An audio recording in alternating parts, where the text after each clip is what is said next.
రామ్ మందిర్కి రోజుకి ఎంత వస్తుందో తెలియదు, కానీ తిరుపతి టెంపుల్కు రోజుకి ఎన్ని కోట్లు వస్తాయో తెలుసుగా? మినిమం 4 కోట్లు. మీరు టీవీ చూస్తే ఎన్ని వేల మంది వస్తున్నారు, ఎంత బంగారం వస్తుంది. అంటే ఈ మధ్య టీవీ చూస్తలేరు, ఫోనే చూస్తున్నాం కనుక తిరుపతిలో ఏం జరుగుతుందో కూడా మనం చూడట్లేదు. అది టీవీలో ఎంతమంది వస్తున్నారు, ఎన్ని వస్తున్నాయి, ఎంత లెక్క అవుతుంది. అంటే శ్రీకృష్ణదేవరాయ కట్టిన టెంపుల్ అప్పటి నుంచి ఇప్పటి వరకు ఏదో ఒక సిస్టమ్ అక్కడ ఉన్నది. తర్వాత నార్త్ ఇండియా వాళ్ళు మనం చెప్తున్నారు, ఎవరు బాగా బీజేపీ మద్దతుదారైన ది ప్రింట్, ఆ గుప్తా ఉన్నాడు కదా, ప్రింట్ ఓనర్ శేఖర్ గుప్తా, మొత్తం టెంపుల్స్ అనలైజ్ చేసి మొదటిసారి చెప్తున్నాడు, తిరుపతి టెంపుల్ తన ఖర్చు స్కూల్స్ మీద పెడుతుంది, యూనివర్సిటీ ఉన్నది, విమెన్స్ యూనివర్సిటీ ఉన్నది. నార్త్ ఇండియాలో ఏ టెంపుల్ స్కూల్ కట్టలేదు, ఒక యూనివర్సిటీ లేదు. కానీ అదే చర్చిలు చూడండి ఎన్ని ఉన్నాయి, ఎన్ని స్కూల్స్ ఉన్నాయి, ఎన్ని కాలేజెస్ ఉన్నాయి. ఈ ఆర్ఎస్ఎస్ వాళ్ళు కూడా అలానే చదువుకున్నారు. శ్యామాప్రసాద్ ముఖర్జీ క్రిస్టియన్ కాలేజీలో చదువుకున్నాడు, దీన్ దయాళ్ ఉపాధ్యాయ అలానే చదువుకున్నారు. వీళ్ళ స్కూళ్ళ మీద నమ్మకం లేదు. మరి ఆర్ఎస్ఎస్ స్టార్ట్ చేసిన వనవాసి కళ్యాణం స్కూల్కి పోయి ఎందుకు చదువుకోలే వీళ్ళు? అక్కడ చదువుకున్నానికి ఎవరికి చదువు రాదు, వీళ్ళు ఎందుకు చదువుకోలే? అక్కడ ఇంగ్లీష్ లేదు, ఏ చదువు రాదు. సో అక్కడ అది ఉన్నది. తర్వాత వాళ్ళే చెప్తున్నారు, నార్త్ ఇండియాలో ఒక వైష్ణవదేవి టెంపుల్ మాత్రమే ఒక మెడికల్ కాలేజ్ నడుపుతుంది. మరి ఇన్ని డబ్బులు వచ్చినాయి, రామ్ టెంపుల్ కింద ఒక్క స్కూల్ అన్న ప్రారంభించినరా? ఓకే, నీకు సంస్కృతం, నీకు స్కూల్ కావాలి. తిరుపతి కింద సంస్కృత స్కూల్ ఉంది, అక్కడనే ఇప్పుడు ట్రైనింగ్ చేస్తున్నారు. రామ్ టెంపుల్ పూజారిని అక్కడి నుంచే తీసుకుపోయి పెట్టారు. మరి అట్లాడైనా పోనీ నువ్వు స్కూల్ పెట్టినవా? కులం లేకుండా దాంట్లో అడ్మిషన్ ఇవ్వాలని అప్పుడు కూడా రాసిన నేను. ఓకే, నువ్వు స్టేట్ ఇనాగ్రేట్ చేసింది చేయలే. ఇప్పుడు ప్రాబ్లం ఏంది అంటే, వీళ్ళు యాక్చువల్గా నేను కూడా సపోర్ట్ చేసిన, ఒక వ్యాసం రాసిన, ప్రైవేటైజ్ చేస్తేనే మంచిగా ఉంటుంది, అంత ఎంత దోపిడీ అవుతుందో కొద్ది రోజులనే తెలిసిపోతుంది. 12 ఏళ్ళు కాకముందే గింత దోపిడీ ఏ ప్రభుత్వం కింద బయటికి రాలేదు. బీజేపీ పరిపాలన ఎన్నేళ్ళు అయిందండి?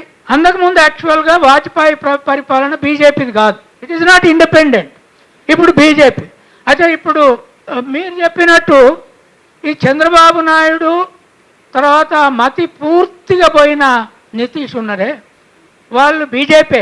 వాళ్ళకి ఎప్పుడో చెప్పిండ్రు, మీరు చెప్పినట్టు వినకపోతే మీ పార్టీ అంతా మా దాంట్లో కలుస్తుంది, మొత్తం పార్లమెంట్ మా దాంట్లో కలుస్తుంది. చంద్రబాబు నాయుడుకి ఎప్పుడో చెప్పిండు, మీ ఎంపీలు అంతా ఇక్కడనే ఉంటారు, నేను చెప్పినట్టు వినాలంటే వింటున్నారు. ఆయన అయితే తీసేసాను, ఆ నితీష్ కుమార్ను తీసేసిండ్రు ఒక్క దెబ్బ. ప్రాబ్లము అయిపోయింది. ఇష్యూ ఏంది అంటే, ఇప్పుడు ఈ దేశము రక్షణ మొదటిసారి ఆర్ఎస్ఎస్ పుట్టినప్పటి నుంచి దాన్ని ప్రజల్లో ఎక్స్పోజ్ చేయడానికి ఇండియా అలయన్స్కు ఒక ఇష్యూ దొరికింది. సో దాంట్లో ముఖ్యంగా ఇప్పటి వరకు నేను ఇంతకుముందు కాంగ్రెస్ పెద్ద నాయకులతో కలిసినప్పుడు కూడా చెప్పాను, మీరు అఖిలేష్తో పూర్తిగా సిస్టమేటిక్గా అలైన్ కాకుండా మీరు ఎక్కడ ప్రధానమంత్రి కాలేరు అని.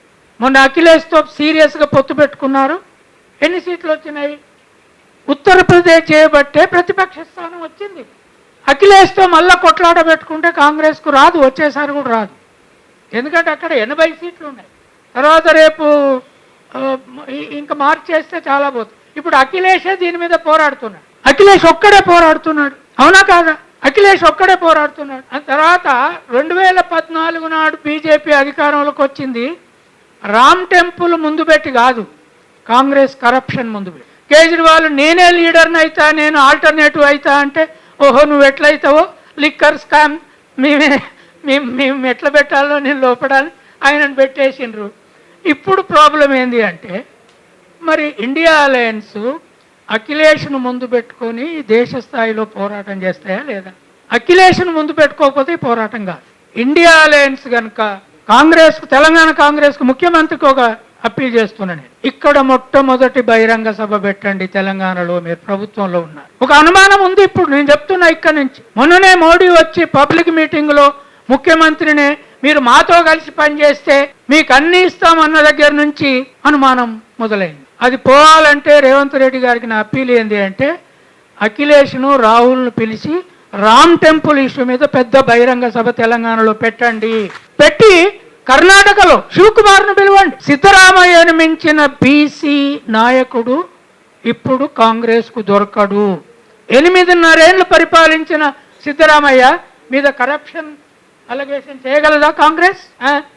ఇది ఎట్లా ఇట్లా ఇప్పుడు ఒక ఇష్యూ దొరికితే వాళ్ళకే ఇష్యూ దొరకలే, కేసీఆర్ని పట్టుకొని మొత్తం కాంగ్రెస్ను బదనాం చేసి ఇది కాంగ్రెస్ అంటేనే కరప్షన్ అనే అధికారంలోకి రాలే. ఇవాళ మీకు దొరికింది కదా, దొరికిందాన్ని మీరు పట్టుకొని చేయరా? కనుక ఇప్పుడు 4 రాష్ట్రాలు వీళ్ళకున్నాయి. కేరళలో ఇవాళ మీటింగ్ పెడతానంటే కూడా విజయ్ సిద్ధంగా ఉంటాడు. Vijay is Joseph Vijay. Joseph Vijay is not compromising, at least as for as I know is not compromising. కనుక సౌత్ ఇండియాలో గడగడలాడించే మీటింగులు పెట్టగలిగిన సత్తా ఇదే ఇష్యూ మీద సౌత్ ఇండియాకు ఉన్నది. కాంగ్రెస్కు బలం ఉన్నది, 3 రాష్ట్రాలు ఉన్నాయి. తర్వాత సరే బీజేపీ అది డిఎంకేతో కొంత సమస్య వచ్చినా పిలిస్తే స్టాలిన్ కూడా వస్తాడు దీని మీద. మొన్న వచ్చిండు కదా, మొన్న ఆల్ ఇండియా అలయన్స్ మీటింగ్కు డిఎంకే వచ్చిపోయింది. ఎప్పుడైతే మన మమతా బెనర్జీని ఘోరంగా ఇట్లా చేసినాక అందరి పని పడతారని వాళ్ళు వచ్చిపోయారు. తర్వాత శరద్ పవార్ అయితే కాంగ్రెస్లో విలీనం చేస్తానంటున్నాడు. వీళ్ళందరూ కాంగ్రెస్లో విలీనం అవుతారనే ఒక న్యూస్ బయటకు వచ్చింది. ఈ స్థితిలో రాముడు వీళ్ళకు ఒక ఎజెండా ఇచ్చాడు. రాముడు వాళ్ళ నుంచి ఇటు వస్తున్నట్టు కనపడుతున్నాడు. అయితే మరి రాత్రి కలలో ఎవరికన్నా ఒకరికి మన ఎంపీ గారికి కలలో రప్పిద్దాం, కలలో వచ్చి ఎక్కడ దనుకొచ్చిండో అడగమన్నా ఇక రాలే. అయితే రాహుల్ గాంధీ కళలకు, రాహుల్ గాంధీ జనరల్గా నేను శివుని భక్తుని అంటాడు. రేపటి నుంచి ఆయన రాముని భక్తుని కావడానికి అవకాశం ఉంది.